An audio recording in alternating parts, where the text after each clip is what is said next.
பிசாசு வைப்பான் ஆப்பு. எந்த இடத்துல வந்து எப்படி டச் பண்ணான்னு தெரியும். நம்மளை கவனிக்கிறவன் பிசாசு. அல்லேலூயா.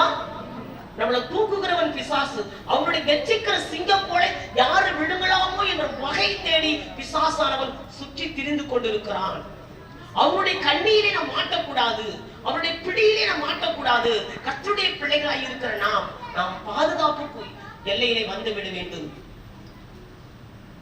நாம் பாதுகாக்கப்பட வேண்டும். அநேகருக்கு பாதுகாப்பை குறித்து அறிவுரை சொல்ல வேண்டும். வேற ஒண்ணும் நம்ம கிட்ட அவர் எதிர்பார்க்கவில்லை. என்ன நோக்கி கூப்பிடு, உன்னுடைய வாழ்க்கையிலே பெரிய பெரிய காரியங்களை நான் செய்வேன். அல்லேலூயா. பெரிய காரியங்களை அவர் செய்வார். அவர் நோக்கி கூப்பிட்டால் போதும். சொன்ன என்ன அற்புதங்கள் ஏராளமானது நம்ம சொல்லலாம்.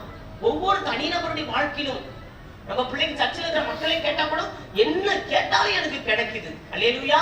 நான் கேட்டதெல்லாம் எனக்கு கிடைக்குது, நான் கேளாதது எனக்கு கிடைக்குதுன்னு சொல்ல முடியும். நான் கேட்ட எனக்கு கிடைக்கலன்னு சொல்றவங்க யாருமே கிடையாது. அல்லேலூயா. அப்பேற்பட்ட நன்மைகளை செய்கிற தேவன், நம்மை தேடி வருகிற தேவன், நம்மளை வருந்தி கூப்பிடுகிற ஒரு தேவன், அவரை நாம் விட்டுவிடக் கூடாது. அல்லேலூயா. யாரை வேணாலும் விடலாம். நம்மை படைத்தவர், நமக்காக ஜீவனை கொடுத்தவர், எவ்வளவு அகோரமா நமக்காக மரித்திருக்கிறார். இது இருக்கிற வரைக்கும் தான் அந்த வாழ்க்கையை பார்க்க முடியும்.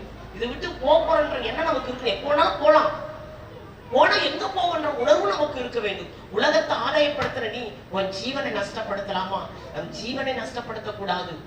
இன்னொரு வாழ்க்கை உண்டு. சிந்திச்சு பாருங்கள். பரலோக ராஜ்யத்தை நாம் சுதந்திரிக்க வேண்டும். அதற்குத்தான் இந்த ஆராதனை, அதற்குத்தான் கூடுகை, அதற்குத்தான் பிரசங்கம். அல்லேலூயா. அதற்குத்தான் மனம் திரும்புங்கள் என்று ஒவ்வொரு தெருக்களிலே வீதிகளிலே போய் நாம் கூப்பிடுகிறோம். ரொம்ப கஷ்டம். அந்த ஊர்ல தென்னர்களை பார்த்தா திடீர்னு வரணும், ஒண்ணும் மனம் திரும்பாதுங்க. இப்ப எல்லாம் நிறைய பேருக்குள்ள இப்ப பயத்தை நாம பிடிச்சு ஆடுது. எல்லாம் நடுநடிக்க போய் கிடக்குறாங்க.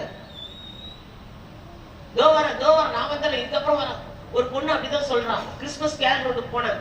அவள்கிட்ட பல முறை நாங்க சொல்லி இருக்கிறோம், வரவே இல்லை சர்ச்சுக்கு. ஆனா கிறிஸ்துமஸ் கேரல் ரோடு நாங்க போய் ஆராதனை நடத்தல.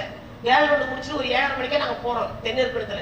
அப்ப சொல்றான், நீங்க கூப்பிடும் போதெல்லாம் நான் வரல, நீங்க கூப்பிடும் போதெல்லாம் நான் வரல. ஆனா இன்னைக்கு நான் சர்ச்சில் வந்து கர்த்தரை ஆராதிக்கணும், ஏசப்பா ஆராதிக்கணும் வந்தேன். ஆனா நீங்க வரல. நீங்க என்ன பண்ணல? வரல. 4 மணில இருந்து சர்ச் வாசலே உட்காந்து கிடக்குற. எப்போ வருவீங்க, எப்போ வருவீங்க, வந்துருவாங்க, கரெக்டா வந்துருவாங்கன்னு சொன்னாங்க. ஆனா வரவே இல்லை. இப்பதான் வரீங்க நீங்க. இதுதான் நடக்கும். அல்லேலூயா. நீங்க கூப்பிடும் போது நாங்க இருக்க மாட்டோம். நாங்க கூப்பிடும் போது நீங்க வந்துட்டீங்கன்னா எங்க போலாம்? எங்க கூட இருக்கலாம். தேவ ராஜ்யத்தை சொந்தம். நீங்க வந்து ஏசப்பாட ஏத்துக்கிற பாரு,